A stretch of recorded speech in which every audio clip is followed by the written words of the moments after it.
Welcome back to Speechless. Today we're talking about Natalie Portman. Again. The story this week is about Portman's dancing in Black Swan.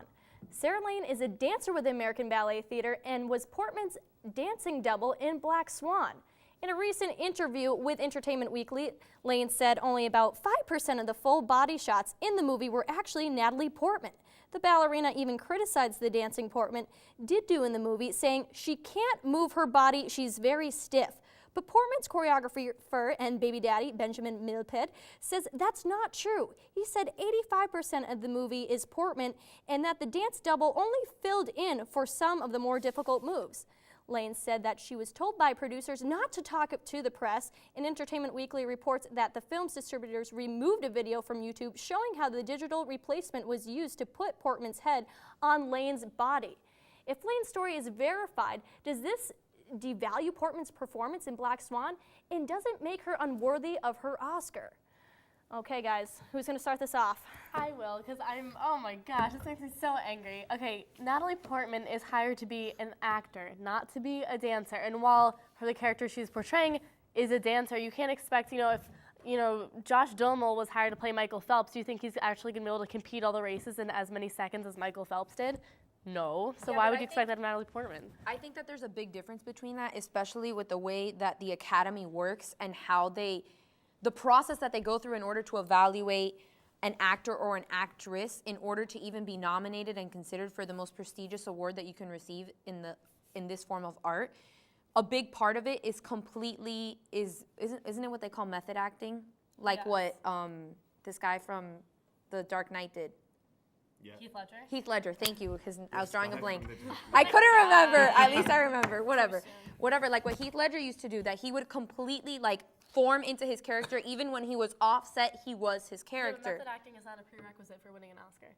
I understand that, but my point is, when you have to completely transform yourself into something that is so polarly opposite than what you are used to on a day-to-day basis, a big part of that is making your character a part of who you are. Absolutely, but you can't be, just because you're not born with. But she spent months training. I mean, Mark Wahlberg spent years. She danced years before she got involved. I mean, I saw something on E! When she was in Broadway camp at 16. 12 or 16. Or 12 or talking 16, about this, about this, and how it was her dream to one day be in a movie and on Broadway singing and dancing at the same time. I mean, she clearly had this in her book. She clearly had this as a goal, and she accomplished it. Now, did she maybe do it to the best or to the ability that she thought she would be able to?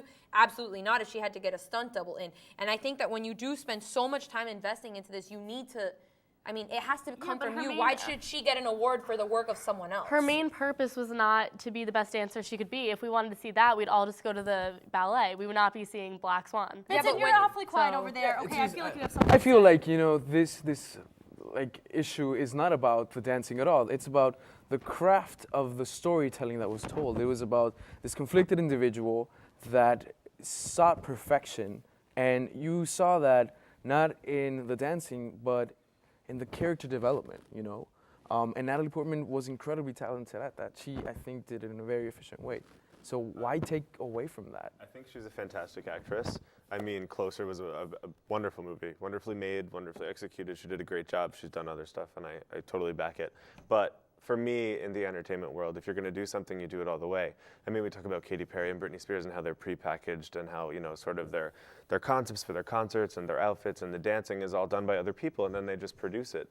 And I think for her, she really needs to take on the full character, as Bianca put. Whew, okay, I'm going to have to throw in the towel. That got heated again. It's time for our last commercial break, but we have a piece of my humble pie coming up, so stay tuned.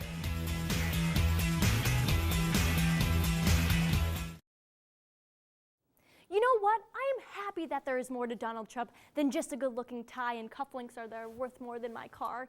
It's great to see this man care about this country enough to even consider running for the position that will eventually make him the most unpopular man in the world. Trump does a great job talking about the 1,000,001 things that are wrong with America, but the big question is, does he have the ability and political background to fix these problems? Okay, let's play a game and compare Trump to someone who also lacks and talks all political experience, Sarah Palin.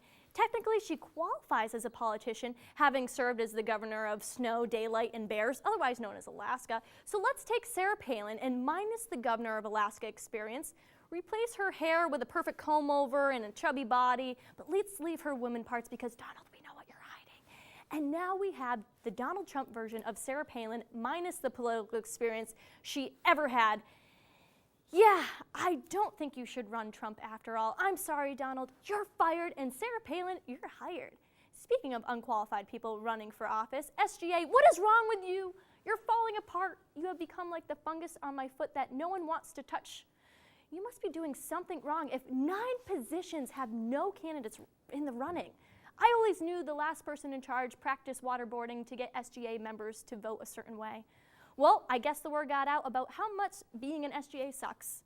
But you know what else sucks? Going to school with people who don't care enough or are too afraid to run for student government positions. It looks like Natalie Portman should just run for an SGA position since that would be the only role that she could play without a body double. But even though her body double dancer is saying Portman only did 5% of the dancing in Black Swan, Portman still deserves that Oscar. Hollywood would be expecting way too much if an actor had to do their own dancing. That dancer double should be honored to have worked with Portman and not complaining that she didn't get the proper recognition she deserved. Natalie, next time you need a double, hit me up. I'm very talented when it comes to high diving, so let's make a movie about that. Then you could just sleep with my diving coach, have a bastard child with him, and then when I start complaining, you can just have him say that you did all the work. Well, that's it for my humble opinion. Hope you enjoyed a slice of the pie. Join us next week for another episode of Speechless.